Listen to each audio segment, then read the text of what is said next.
Hey, and welcome to the Did You Know Crypto podcast. Today, I'm very excited to be welcoming Kurt Wuckert Jr. of the Crypto Traders Pro team. Kurt and I have known each other for roughly about a year now, but I was very excited to have him come on board to kind of talk about trading. Trading is such an integral part to the ecosystem here and this brand new asset class. I don't think, and neither does Kurt think, that this is the most important part of the space, but it's definitely part of the space, and it's a way that a lot of people make money, but it's also a way that a lot of people lose money. So what we're going to be talking about is how to get yourself in the mindset and bring yourself the tools that you need to be successful if you decide that you want to trade crypto or any other asset.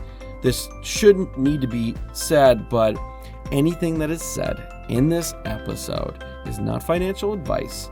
We're not telling you what to buy. We're not telling you anything like that. All that we are telling you is some information, where to find it, so that you can make the best decision for you. This is all for educational purposes only. So, enjoy the show.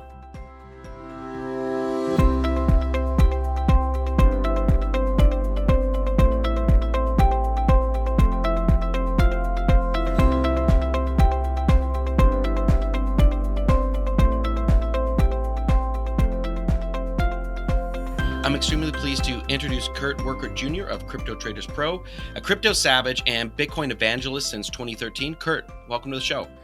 Thanks for having me, Dustin. Yeah, I wanted to discuss Crypto Traders Pro and everything like that, but as well as the art of market analysis. But before we delve into that, I'd like to, I know it's kind of cliche, but I really enjoy hearing people's journeys and how they got into this. So how did Bitcoin find you? Well, 2012, I was actually in college in it was 2005, 6, 7, 8. I was in college. I got super into just politics, libertarian stuff.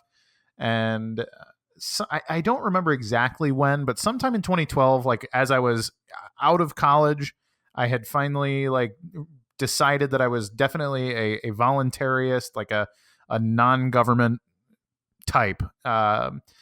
I was doing anti-bank activism a little bit, anti-central bank specifically, but somebody introduced me to the concept of Bitcoin. I don't remember who it was at this point, and I started doing research on it. I researched it for about 9 months just on the internet, like it was the most important thing that had ever happened in the universe, and I did a bunch of research, and I remember specifically a couple of videos of Andreas Antonopoulos and Roger Ver, a couple other faces that you'd recognize, but I started buying Bitcoin in 2013.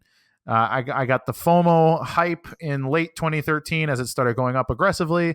I got my ass handed to me in 2014 when everything kind of crashed back. But so I'm not an early adopter, but earlier than most, and specifically for political reasons, like libertarian stuff, hardcore in every regard.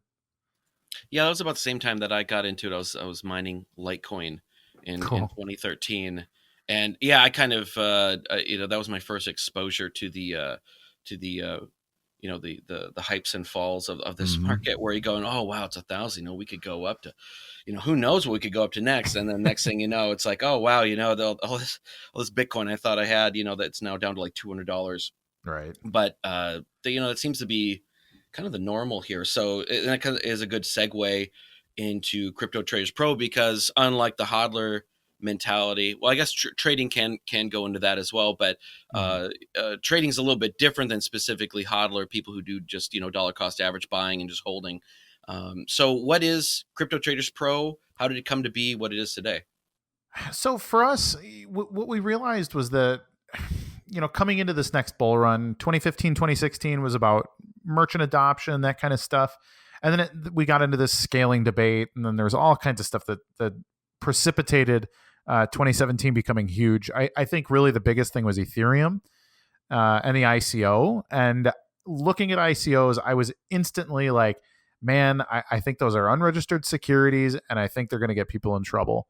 And so I just started joining Facebook groups, and I had been in a couple. I've been in a couple crypto Facebook groups for years, actually, but I joined the Crypto Traders group sometime in the middle of 2017 just to kind of see what was up, and I started having healthy conversations there. It was a group of people that really wanted to hash out what mattered and why it mattered, how to make profit, how to not get screwed, and I was just there answering questions. And the guy who founded the group, who today is now my business partner, reached out and was like, "Hey, man, you obviously know what you're talking about. I'm looking for moderators." And we just started talking, and within about 2 months, we were just like, we could teach people how to trade, and he's a longtime equities trader. He's got stock experience for about as long as I've been in Bitcoin. So since 2012, he's been a stock trader, and he's done really well for himself doing that. He discovered Bitcoin in 2016 and started trading that. And so we just kind of connected and said, like, man, if we can just teach people how to not get screwed, how to earn money, how to manage their portfolios well, and how to sell. I think that's actually the hardest part for anybody in the crypto space, is to read a chart well enough to realize that the short-term gain is over and it's time to lock in profit. And so we put together Crypto Traders Pro, and it's been a little over a year now, and we've done quite well helping people survive the bear market, which has really been the biggest test of whether or not we know what we're talking about. And we've done quite well. The people in the group have done considerably better than just total market performance this year. And so within trading, there's two schools, and they're not necessarily mutually exclusive either, but technical and fundamental analysis. What are the differences between the two, and which, if any of them, do you find to be more useful? I think it depends on your perspective and your time preference. If we're going long term, like if you don't need the money that you're going to put in it for 10 years, then there's no reason to do any technical analysis at all. Look at the chart. You need to be looking at decentralization, security, utility, scalability. That's all fundamental stuff. For me, it's all use case, and that's actually what I do at the company now. Is I analyze projects based on who's developing them, who's mining them, that kind of thing. So that's kind of the long term thing. It can also be something like being aware of upcoming news, that kind of stuff. It's a little more vague fundamental analysis. It's more research, but kind of falls under that umbrella. Whereas technical analysis is more specifically for the trader. That's somebody that's there to either grow their holdings in the short term or extract fiat profits in the short term. So for me, like looking at the chart today, we're in the 4,000 somewhere on Bitcoin.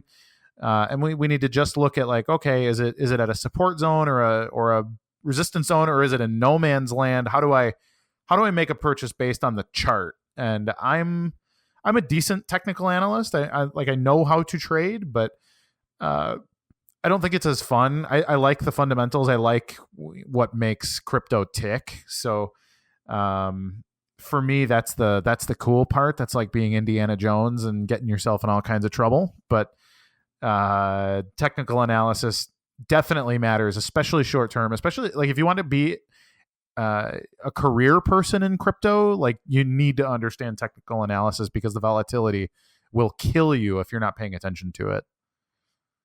No, I think a lot of people experience that over the last year. Is that I mean, there's so many. It was amazing to see the growth in 2017 and early, I guess, 2018 as well. And there's still a lot of people just coming in to the space as well. But it was from 2013. I remember when I first started, like, you never heard anybody talk about it really all that much. There was a few news stories about it, mostly about, this is for people to buy nuclear weapons on the black market. and then when it actually, was running up to 1,000, that's when you actually saw a little bit of actual mainstream news coverage. Mm-hmm. And that's when you kind of started to see more people get into it. But then the majority of them jumped ship, by early mid 2014. And, we kind of saw that same thing happen in 2017. And, there were a lot of folks jumping into the trading scene in 2017 that thought they were pretty good at this. And then they lost their butts when they found out they were just kind of riding a wave of all-time highs and jubilant markets. Mm-hmm. And I kind of have to admit, I kind of did that myself. I thought, I realized I wasn't as good of a trader as I thought I was when the bear market hit, because I was going like, okay, I started to realize that, a good chunk of that success was that was really hard. You had to really actively try to lose money in 2017. I mean, it'd be pretty hard to have, in the macro lose money. Right. So that is a cautionary tale for a lot of folks. That you shouldn't just watch a couple of YouTube videos and think that you can time the markets.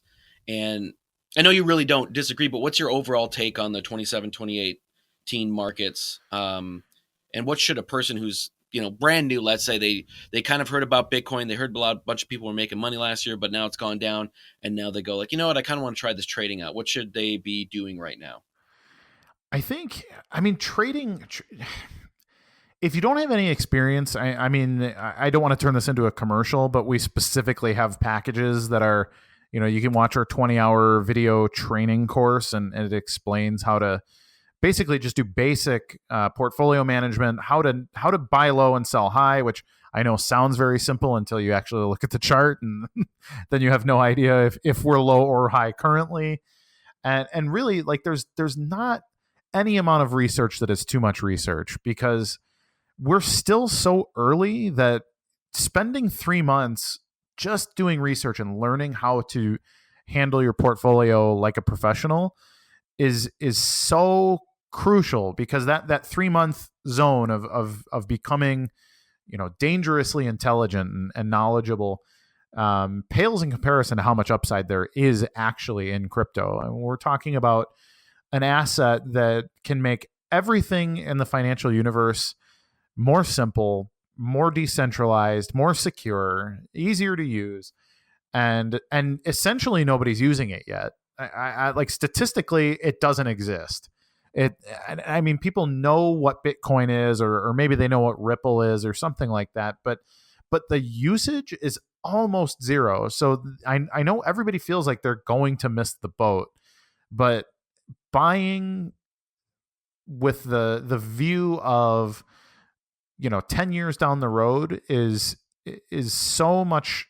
Let me rephrase. There's so much upside there that 3 months of study won't matter at all. You're going to miss essentially zero upside, even if the markets go up 30, 40, 50% while you're doing that research. But that research on how to manage your portfolio well is so crucial that I recommend that specifically. Like, do not get yourself into a position where you feel like you have to buy.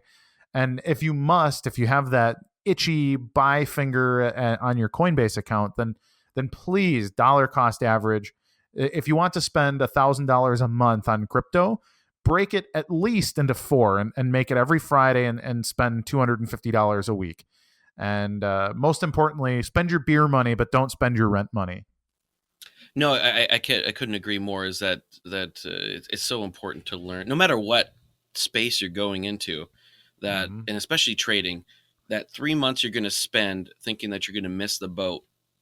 If you just jump right in, it would be better for you to have 100% of what you were going to invest in sitting on the side waiting, as you're learning, than to Mm-hmm. lose 90% of it in that 3 months as you're All right. trading while you're learning.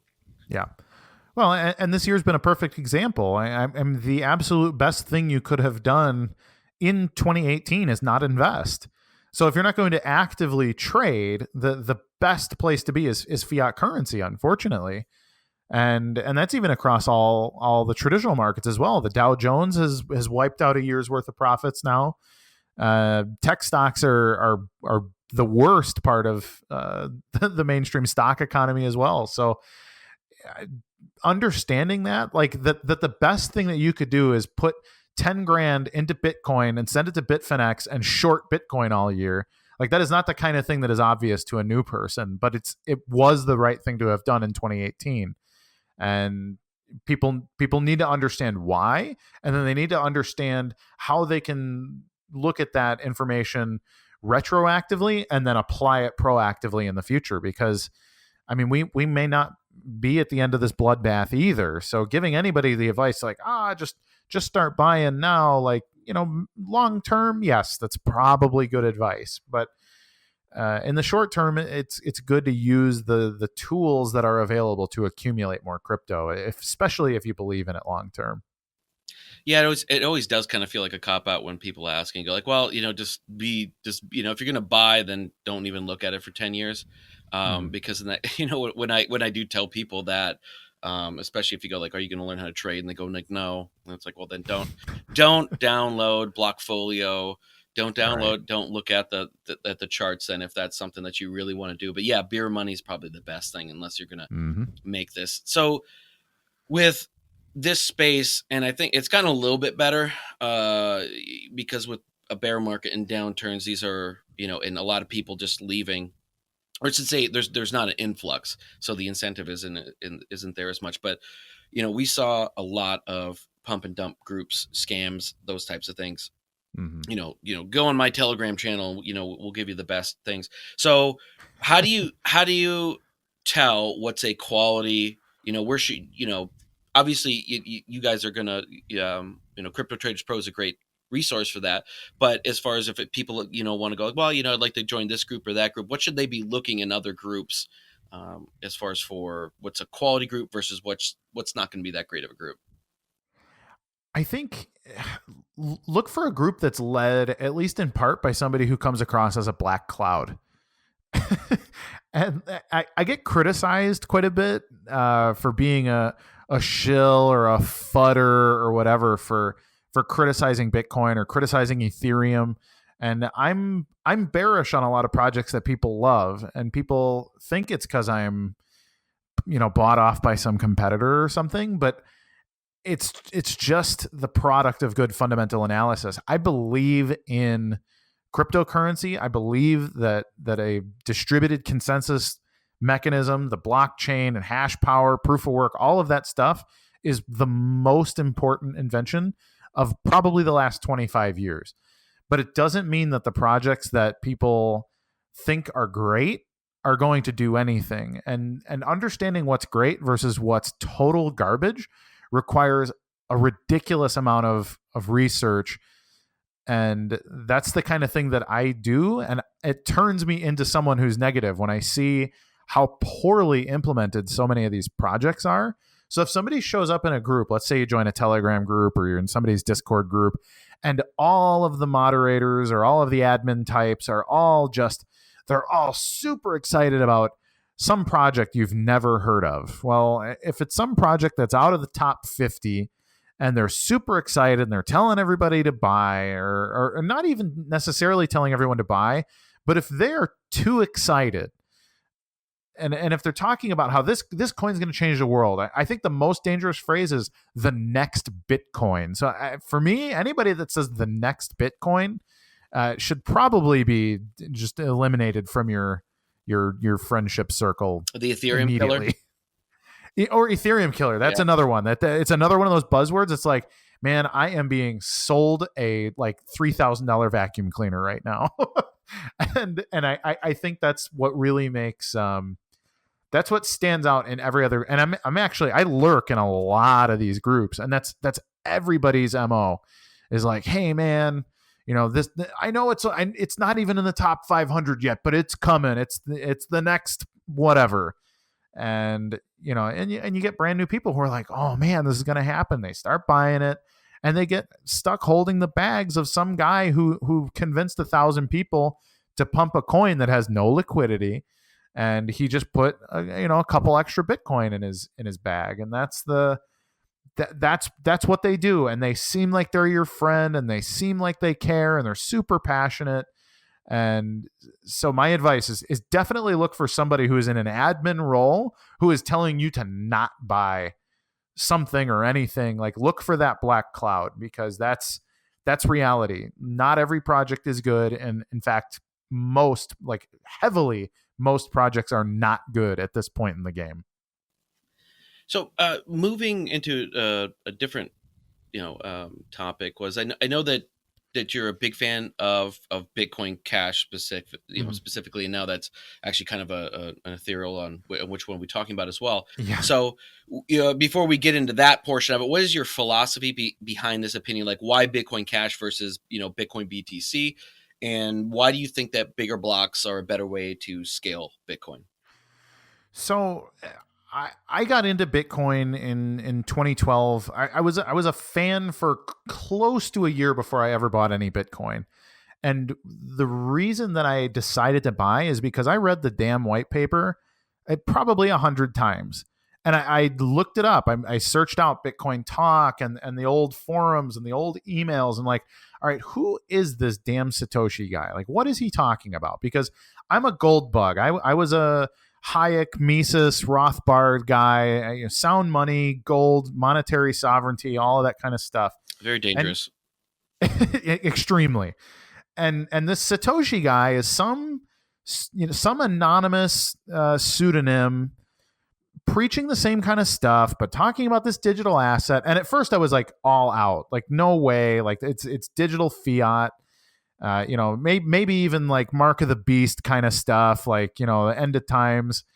But then I kept reading it and I was like, no, like there isn't that incentive built into this. Like if we follow the white paper, it's everything that's great about gold mixed with everything that's great about cash, plus a couple of new things that have never existed before. And so for me, it was almost a religious experience. And then I was all in. Like, okay, I'm going to buy Bitcoin every week. I'm going to make this happen. I'm going to live on it. I'm going to use it as cash. I'm going to spend it anywhere I can. I'm going to onboard merchants. I'm going to do all this stuff. So this is 2013 to 2015 Kurt. And then all of a sudden in 2015, you started to get fees rising. And when I say fees rising, I mean like BTC used to be free. There were no transaction fees. And I don't mean perceivably zero. I mean actually zero fee transactions. And a lot of new people don't understand that people that got involved before 2015-ish definitely experienced no fee transactions if you were running the kind of wallet where you could set your own fee. And I loved it. And it was great. And for me, I would add a fee as a thank you to the miners because it was like, man, this awesome idea. But in 2015 and 2016, the fees started to go up. So I'm talking 5 cent, 10 cent fees occasionally, and I'm like, man, that's kind of okay. Whatever, the network's getting busy. Like, how do we get past this? Like, what's the way forward? Well, I started reading about the implementation called Bitcoin Unlimited, and Bitcoin Unlimited was super popular. I think it was 2015, and all of a sudden, all these people came out and were like, Bitcoin Unlimited's an altcoin. If you run Bitcoin Unlimited software, you're going to centralize Bitcoin. It's going to be a corporate takeover and all. And I'm just like, man, what are you talking? Why would it be a corporate takeover if the blocks are a little bit bigger so that transactions can be super cheap or optionally free? Like, why would that be a bad thing? And so for me, I was instantly a big blocker. I was a big blocker in 2015.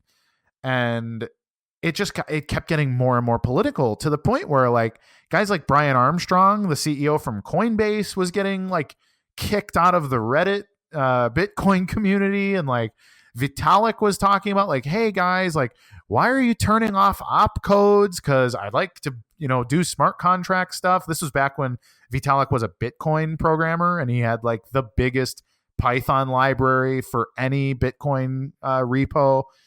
And the core developers just kept saying like, no, we're getting rid of all these opcodes. We're going down this direction of fees being desirable. And it was like, it was such a drastic change that it actually made me, I kind of stepped out of Bitcoin for a little bit. Like 2015 through like mid 2016, I was like, man, this just got really, really political. And I disagree with the larger portion of the group here. So I was vocal for a little bit, but then I realized like, I'm not a programmer. Maybe I don't understand what's going on, but Bitcoin Unlimited and Bitcoin XT, like they've got Gavin Andresen and Peter Risen and Andy Stone, and all these guys, they're all good. So they don't need me. This is fine. Well, then 2017 came along and I got back into like checking on what was up. And when people started talking about the fork, like, the New York agreement, we're going to do, 2 megabyte blocks and all this stuff. Like, oh, cool. They're going to make this work. And then all of a sudden this Bitcoin Cash discussion happened. Like, no, we're going to fork and make Bitcoin Cash because SegWit's coming and we don't want SegWit. So then I looked into what SegWit is and was like, yeah, I don't like SegWit. And wow, they did actually turn off all these opcodes. And so for me, it was like, all right, well, what's the Bitcoin Cash white paper? I'll read it. Well, the Bitcoin Cash white paper is the Bitcoin white paper, but the BTC roadmap changes the game theory of how nodes, miners, and users relate to each other, which, in my opinion, requires an amendment to the white paper. You need to explain to people that change, and they didn't do it, which struck me as, okay, you're hiding something. And so for me, it was very simple to join the Bitcoin Cash community. It was like that's the coin that I used, and BTC has changed philosophically, technically, and economically in every regard. Like, I don't recognize this coin, and I disagree with the changes that they've made. So, that's fine. I'll hang on to my BTC to trade because obviously it has the most liquidity, but I'm not interested in that coin long term. So that's my 3 to 5 minute version of why I became a Bitcoin casher. Yeah, no, that's a great overview. I was always I was really turned off at the time the way that Gavin got treated, especially when he was, in a way, the one that basically got passed down. If you want to, I know you just talked to Vin about kind of the religion or the theology of Bitcoin a little bit as well, but kind of almost in a way he was the one who was the knowledge was passed down to in a way within the community, and then he just basically got thrown to the side and treated like crap, and that always really bugged me. And it always was. I'm still I'm the worst kind of Bitcoiner in that I have not made up my mind yet. I have not been convinced yet by either side 100%. I have some extreme. I really have an understanding of on the Bitcoin Cash side as far as for making this a global money in electronic cash and keeping fees low. I don't understand yet, and I've done a couple episodes with I guess, I mean, pretty much now if you are a small block second layer person, you're pretty much a maximalist. I don't know anybody that's really of that persuasion that is not a maximalist, but I've done a couple episodes with them, and I still don't really understand Lightning and the aversion to increasing blocks in the short term, because even a lot of them are saying, yeah, eventually one day, when even all their fixes, like not all of them, but a good chunk of them do. Like Pierre Rochard had said that, Jameson Lopez said that, once we get Lightning, the Schnorr signatures and all these other aggregators go into effect, one day, if we become actually like Lightning becomes the global, day-to-day money thing, right? You're going to have fees approaching, hundreds of dollars or more to put it back on the settlement later, which is Bitcoin. And then they're going to go, well, why don't we increase it? So what I don't understand is, like, why didn't we just increase it then? Why didn't they want to do that? And it just seems very kind of obfuscated a little bit in the reasoning for it. And I still have not been able to, because I'm not a programmer. I don't know the language of Bitcoin, right? I don't speak the language. I go through interpreters, and I don't know. I find it kind of a little bit strange. Well, and that's the thing. I think the simplest answer is that it's nefarious. And I don't want to be a conspiracy theorist. I hate conspiracy theories, but the easiest answer, the answer that actually makes the most sense, is that there's a profit motive behind small blocks, because fundamentally, I don't see them as centralized, or I don't see big blocks as centralizing, especially, 2 megabyte blocks versus 1 megabyte blocks. I can understand arguments where, yes, gigabyte blocks would be unnecessary and problematic, right? But a 2 megabyte block is a difference in about $30 a year worth of storage cost, because the block propagation is no problem and everything else. But they celebrated killing the SegWit 2x fork. They celebrated it like it was a victory in a great war or something. And it's absurd because, like you said, guys like Jameson and Pierre and those guys are like, well, yeah, eventually. It's like, well, shoot, like what was the reason behind having $50 fees on Bitcoin then? Like it's very bizarre, unless there was some social engineering aspect there to extract profit at some point. And I think a lot of it is, and I don't mean grandiose conspiracy theory. I'm not one who thinks the Rothschilds, have their hand up someone's shirt and they're treating them like a puppet. I do, however, think that guys like Greg Maxwell and stuff, they've got an ego. Like they're world-class programmers working on probably the most important technology of a generation. And you create an opinion about it that makes you a thought leader, and then you stick to it, because admitting you're wrong is really, really difficult to do. And for a guy like, just for your average high-level Bitcoin programmer, they staked a flag in a spot, and they're willing to go to war for it, because who does know? I mean, between me and you, I don't know. I don't know, deeply what the problems are with big blocks, but they talk about it like it would be the single most dangerous thing for Bitcoin ever, except for at some point in the future when it becomes the roadmap. And it's bizarre. So to me, I think it's a little bit of ego, and I think there's some profit motive somewhere for these small blocks. So I do believe a little bit that these people have something they want to sell us under the premise that Bitcoin is too expensive to use on chain, and therefore, money needs to be transacted to pay them for services to make it usable again. Well, I mean, when you say that, it kind of brings to mind, I was just listening to an episode of What Bitcoin Did with Adam Back was on there, and Sure. the CEO of Blockstream, and they were just talking about their new product, Liquid Bitcoin. So it's basically a side chain, Yeah.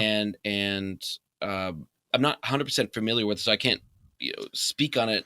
But I mean, in a way, it's almost the way that I understood it, and I really probably shouldn't be talking about it because I didn't do enough research after the interview. But it sounded almost like it was almost like an ICO sort of. Not ICO, I should say, but Ethereum, almost in a way where you can launch your own tokens if you want to on this side chain and settle on Bitcoin and all that kind of stuff. And I was really perplexed through the interview. I was listening to it while I was driving. I wrote a few notes, but I haven't gone back and like I said, so I may be speaking at school. But I was very confused, because the whole thing I was hearing, all these, basically this last like 12 months. Since the ICO bonanza of 2017 was, it's just all, it's all shit coins, and security tokens are a dream. And that's just, fill in the blank. You've all heard that. And then now there's a product being created to do just that. And there was a few questions going like, well, isn't this, along those lines? And like, well, yeah, but people can do whatever they want. It's a free market to do that, which I get if you're critical of Ethereum as a platform in and of itself. But the criticism wasn't people launching these things on Ethereum. It wasn't Ethereum, being the main platform. It was Ethereum and launching all these random tokens to represent whatever physical object or unphysical object or whatever. And I found it just really weird that now we're kind of, it almost felt like we're kind of doing the, not to tell you, like you said, not to go into grand conspiracy theories, but if it was very much like 1984 is like, well, no, we've always been for the token. The token's always been our friend. And I just kind of, I was kind of amazed by that. And I went, I know I need to do more research, but it was just one of those things that's like, wait, what am I hearing? I thought that it was, Bitcoin high fees are great.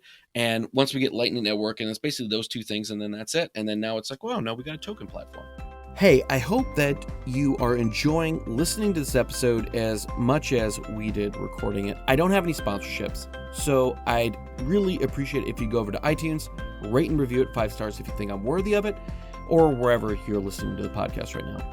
If you could also go to our Twitter, our Facebook, our Instagram, any of the social media pages that we have, like and share them. It really helps spread the word. So once again, thanks for listening, and enjoy the rest of the show. Right. Well, and that's what I mean. Like, so a rational person looks at that and says, I like. At some point, the narrative changed, and nobody asked me for my opinion before it changed. So, and that's the interesting thing. A comment on Adam Back, actually. When I think of Adam Back, like I see someone who is, first of all, a brilliant programmer. Like he's actually the inventor of proof of work. He didn't apply it to anything that mattered, but he applied it to a coin called and not, I don't even know if it's a coin actually, but it was hash cash was his invention. And Adam Back is the only person that's named by name in the Bitcoin white paper. So Satoshi Nakamoto mentioned Adam Back, but here's the thing: is Adam is too smart for his own good, in my opinion. Like, he is so good at what he's good at that he almost can't be good at anything else. So when I think he looks at Bitcoin and thought Bitcoin was sort of a ripoff of his invention. And I think he boycotted it long enough to kind of miss that big run up that would have made him like a billionaire today. And so I think he looks at Bitcoin and he wants to reinvent it in his own image. So this is like old school, like Steve Jobs versus Bill Gates stuff, right? So the Steve Jobs and Bill Gates in 1985, they weren't sure if they liked each other or not until actually, let's say like 83. And then in 84, when Bill Gates seemed to have basically ripped off Windows from the Mac OS, then they were enemies. And then they were enemies for a number of years. And then they were kind of frenemies. And then they ended up being people that work together. But they've got this thing where they're like trying to reinvent each other. And I think Adam Back is one of those guys who like kind of missed the early boat.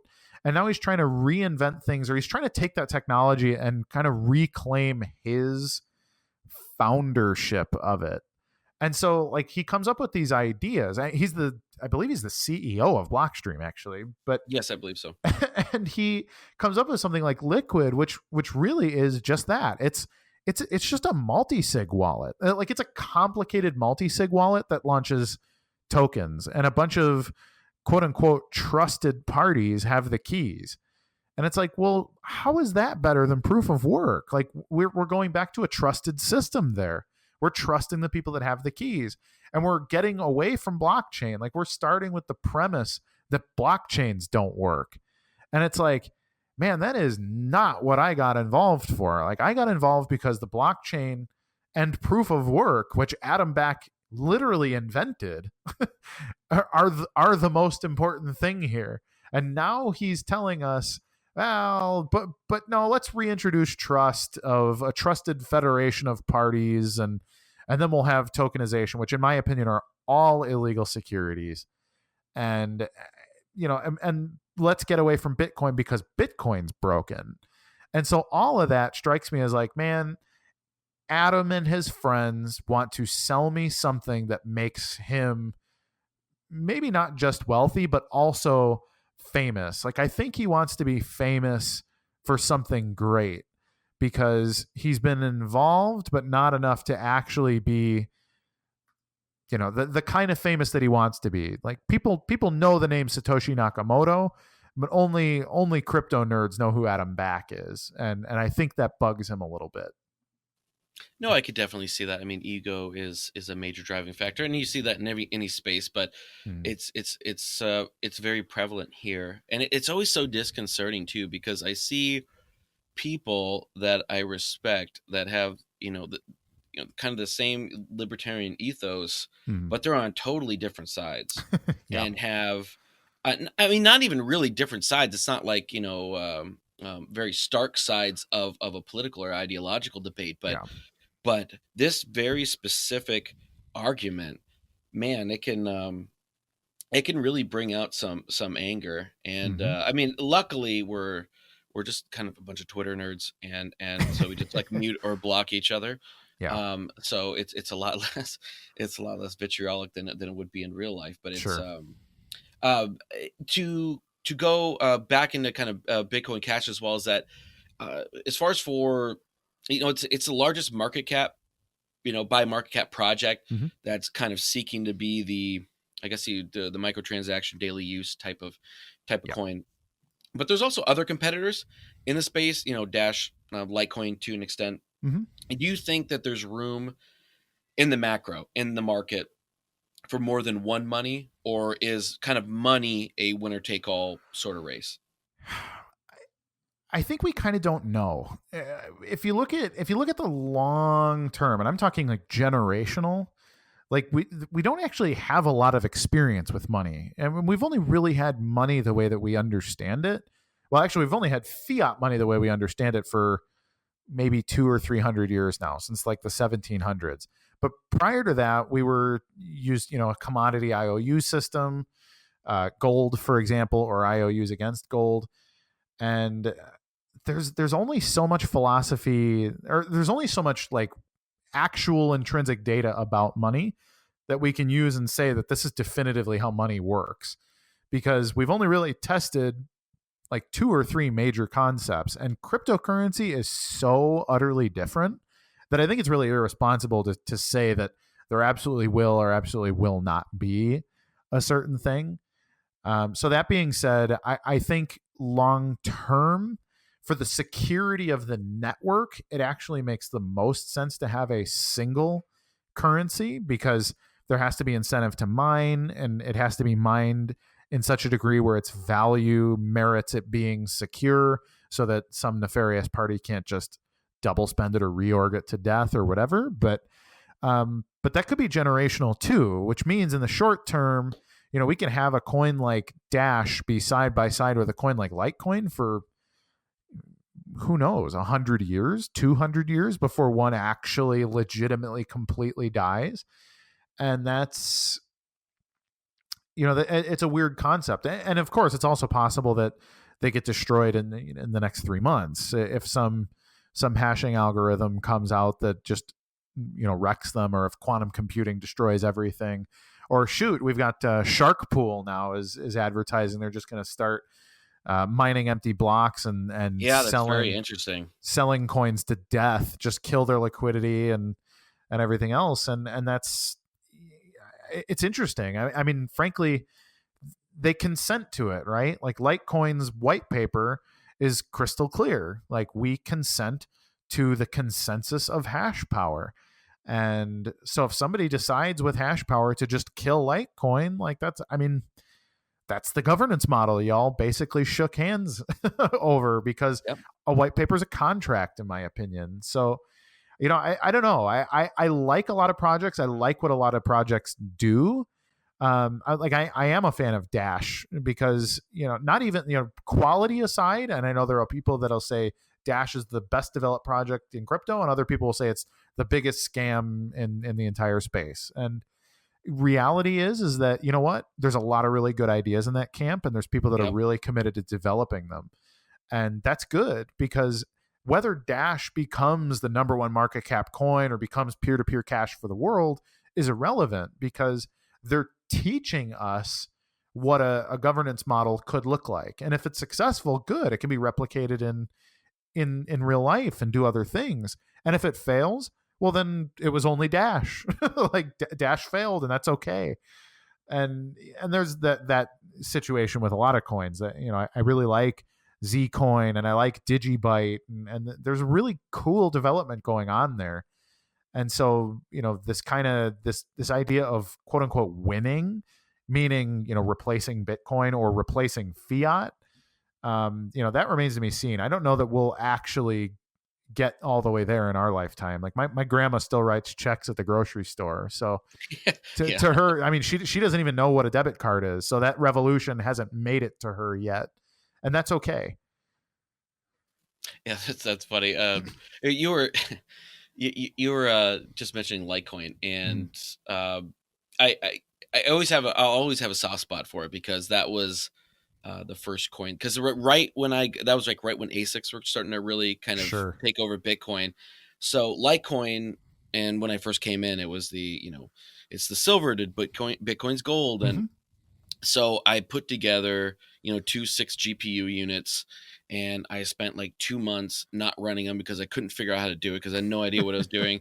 Sitting on forums, helping, they would overheat. And Sure. anyway, so that was the first thing so I've got a soft spot for it. But I've been trying to get a straight answer out of the Litecoin community, and I know this is kind of not necessarily your wheelhouse because Mhm. you're not a Litecoin guy, quote unquote. But um, I know that you've looked at it and looked at their Yeah. their model. I can't figure out because their thesis is basically lockstep with Bitcoin Hmm. BTC.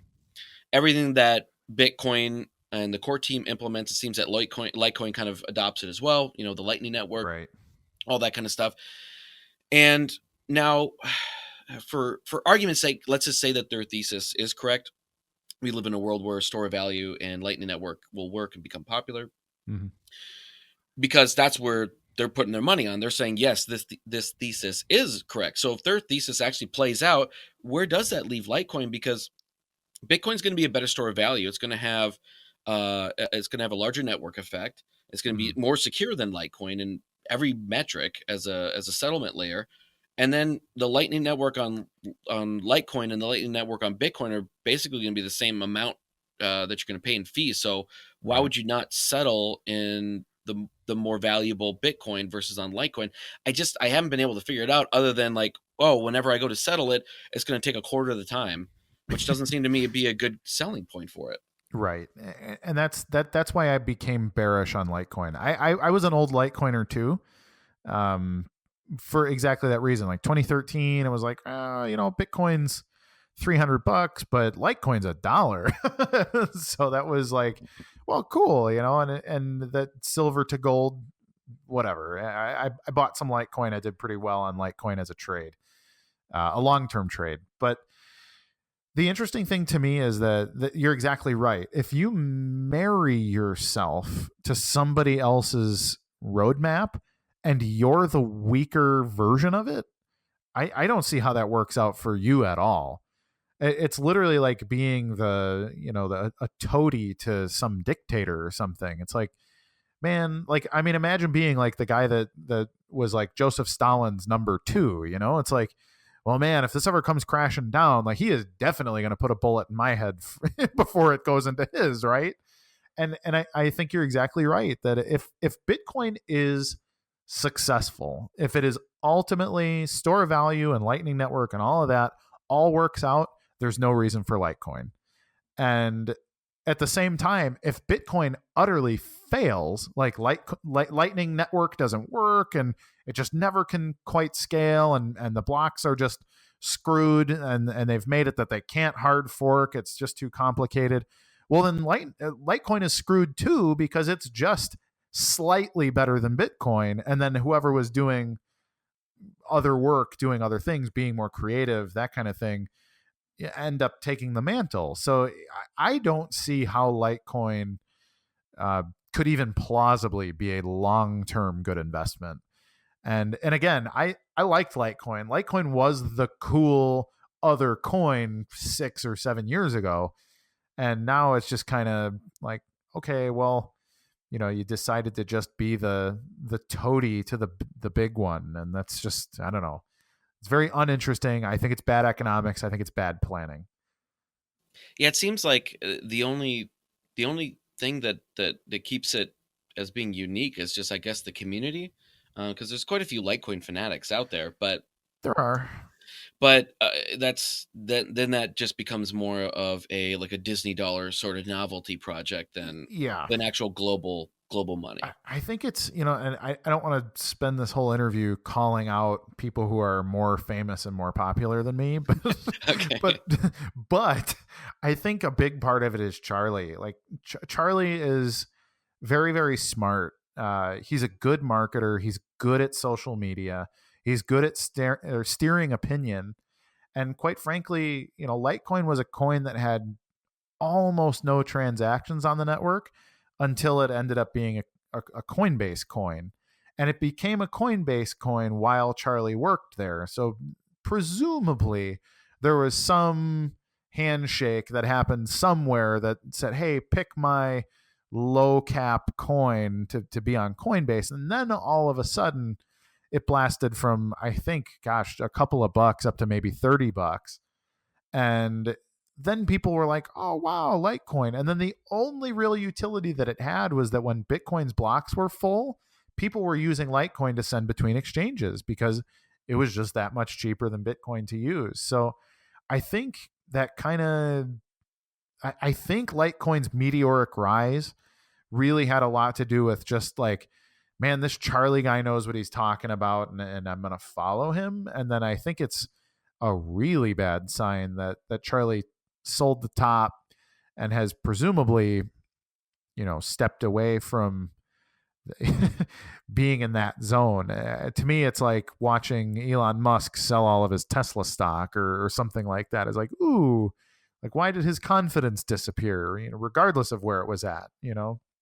I So understand. I understand to a point his reasoning, where he's saying like, well, people just say that I'm only trying to like pump the price, but it's also like you're the head of the project. Of course, you want it to be the most successful coin out there. So right. it's one of those where you go.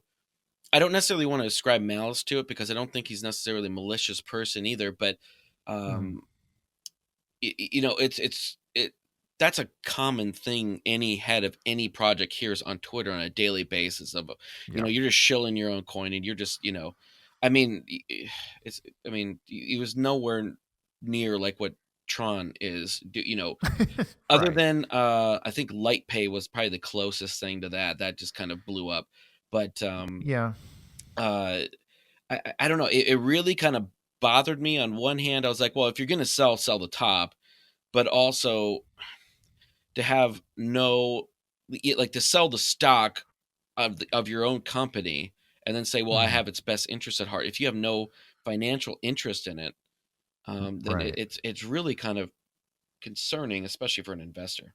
Yeah, I mean, you're removing your skin in the game, plain and simple. And again, like as a trader, sure, like good on you, Charlie. Like you probably mined Litecoin for essentially free, and you turned it into, you sold it at $300 $400 a coin or whatever. And that's awesome as a trader or as a long-term investor in his situation. But exactly, like sell half. Like if I'm Elon Musk and my stock goes up 50,000%, sell half. Like that's just, hey guys, portfolio management, and that's something everybody can be like, yeah, that's reasonable. But to completely sell, and then whatever, like, oh, by the way, here comes the worst bear market in ever.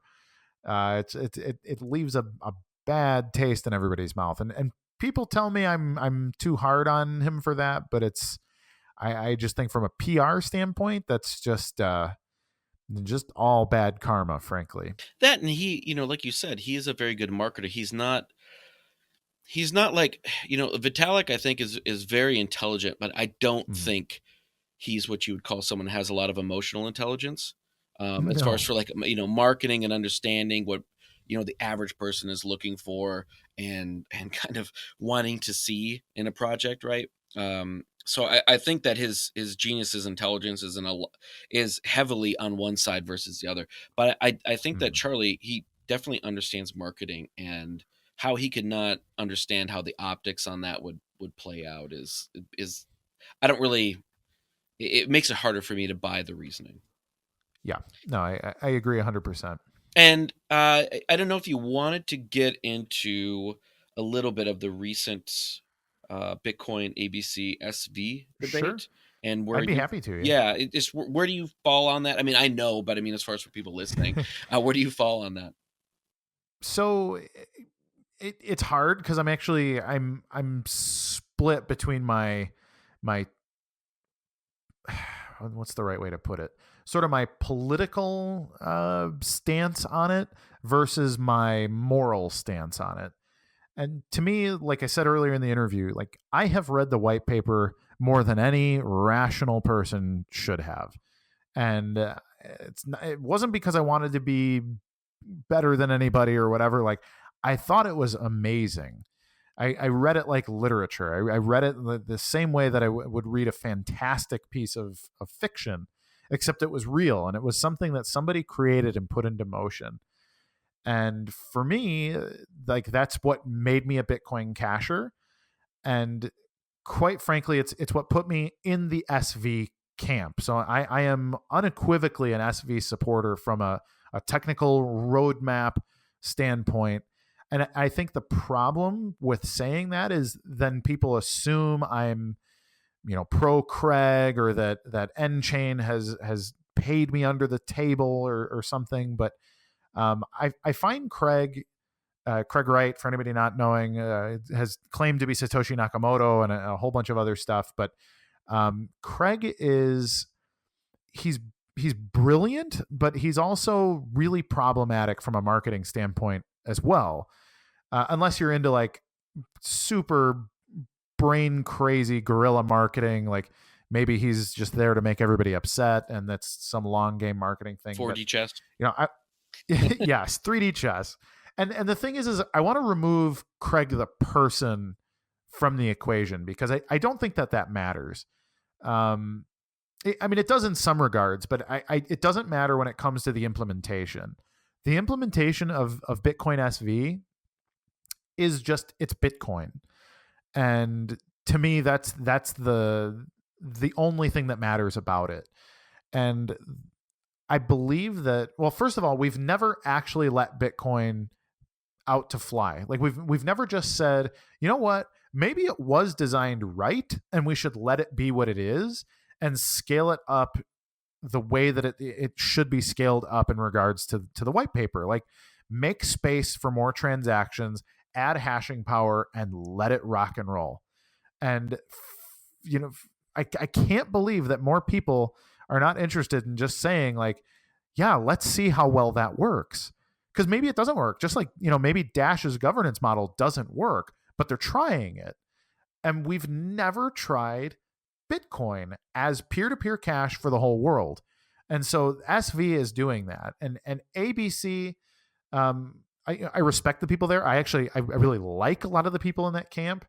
But what they want to do from a roadmap perspective is not allowing Bitcoin to be Bitcoin again. And that's a deal breaker for me. And even if they're right, even if they're technical, like even if Bitcoin can't work, if Bitcoin is somehow insufficient at scale, they might be right. But the fact is that we don't actually have that evidence in real life. And Bitcoin is so important that it deserves to be tested. So on ABC's roadmap, they want to do pre-consensus, which completely, again, changes the miners' relationship to the users and the nodes. So right there, I'm out. Like, that's why I was out on BTC. But then they've got CTOR, which is a way that blocks are propagated. And again, it sounds like a good idea. I like it. Whatever. Like it sounds fine, but again, it is not Bitcoin. If we're willing to try anything, why not have faster block time, or just change the algorithm to a proof of stake model or whatever? Like, those things matter. So altcoins are great. Like I said, I like Digibyte, I like Dash. Litecoin is trying what they're trying, but man, nobody is willing to just let Bitcoin be Bitcoin, except for the people in the SV camp. So Bitcoin SV, despite their PR issues and how unpleasant everybody perceives Craig to be, Craig believes in Bitcoin.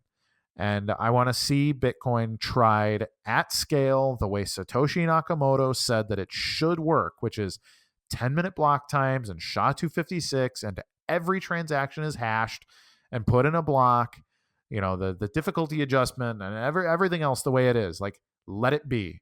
And if it fails, good. Then we absolutely know Bitcoin doesn't work. And then we can do something else. But so long story short, that's why I'm an SV supporter. I believe it deserves to be tried. I do think, and I talked to Vin about this whole thing before it kind of came to be, and what his belief was that Calvin's a lot more of the brains behind the operation, as far as I should say strategic vice technical, and sure. I think that. If that's more of the case, and I think that if Calvin's thesis is, and it seems like that's what he staked it on, is Bitcoin at version 0.1, Mhm. that I think, it's the same thing that I felt about with Bitcoin and Bitcoin Cash back last year was, it's a split test. Let's see where it goes. Let's see which one works better. And the market's going to Yeah. ultimately decide regardless of what we all feel should be Mhm. best. Now we can try to move the market to a certain end goal. But I'm always that's what really excites me about this space is that people can split off and do their own thing and just see what works, and we'll find out. And like you said, we've got this is a long-term game, although I know that you're probably like me where you'd kind of like to see this play out a lot sooner within our lifetime. Yeah. But it's very exciting to see all this new kind of just explosion and growth in you know where people are envisioning a lot of the implementations. I think are bad. I don't think blockchain is as useful as everyone thinks it is for every single thing on earth, the Mhm. blockchain or tokenize all the things. But it is very interesting to watch this whole play out. It really does, and I've said this before, is that I really do feel like what those people watching the internet first come online, back in the 80s and early 90s, watching this thing kind of Mhm. become a thing before it was a thing. And I know I have a lot of hope for the future. Actually, we probably want to leave this on a positive note. So, what are your thoughts on the future of this space and where we're going? I think, first of all, it's the most fertile ground for entrepreneurship in our generation. And the really, really exciting thing is that not nobody, but almost nobody, statistically nobody, is even trying yet. There, there are all of these tools, and they have yet to hit a business person who has the vision and the grind to turn it into something life changing yet. And so I think the best is yet to come. And for me, I think it's going to be partially, I think it's going to be in merchant, like brick and mortar point of sale, which is almost non existent, especially in the West. But then, like, how this tokenization can be extrapolated out to actually being legal, valid securities. Uh, I mean, that can change everything. It changes our relationship to stock market and commodities market, housing market, investing in all kinds of personal stuff, and then again, forcing the government to be a paper tiger by saying, "Hey, like you need to use Bitcoin or whatever cryptocurrency to be, to pay your bills because that's who the vendors are accepting, or that's what the vendors are accepting out in the mainstream economy. So government, you need to use cryptocurrency, and tell you what, you need to use an address that can be audited, and we're going to see where the money comes and goes." And all of a sudden, the federal government and the governments of the world lose that autonomy to print money out of thin air and to do what they want with it, to essentially use it to enslave us. And and none of that's happened yet. That's all in our future, and we get to be the ones to shape it. So that's what I'm super super excited about. Um, and yeah, I have a lot of hope. I have a lot of excitement to see the world that I'll be introducing my someday children to, and hopefully get to enjoy a little bit of. Hopefully it's not 30, 40 years down the road and I'm in my retirement and just seeing some of the fruit here. But yeah, that's where my head's at. Well, I think that's a great way to end the episode, and I'd really like to thank you, Kurt, for coming on, taking time out of your day to join us, and I really Sure. enjoyed the conversation. And if people want to get a hold of you, where can they contact you? The best place is cryptotraderspro.com. You can find me on Twitter. I'm at Kurt Wuckert Jr. I'm also at Kurt Wuckert Jr. Like literally everywhere. You can find me on Telegram and Instagram and everywhere else. But cryptotraderspro.com is the business resource, and it's where you can go to learn how to invest and trade well. It's an educational resource. It's not a financial tool so much as it's an educational resource. So you should treat it like a college course for somebody that wants to get into crypto and not get fleeced. So we're not actually selling you anything except for knowledge on how to navigate. and that's the best place to find And me. you also have your own podcast with Matt as well. Where can people find that? I do. The Crypto Traders Podcast. So just search Crypto Traders Podcast on iTunes, Spotify, Stitcher, the Amazon, Google. So Crypto Traders Podcast will bring you up the right information anywhere where podcasts are consumed. All right, and I will have links to everything that we mentioned in the show notes. And once again, Kurt, thanks very much. Thank you so much, Dustin. I really appreciate you having me on too.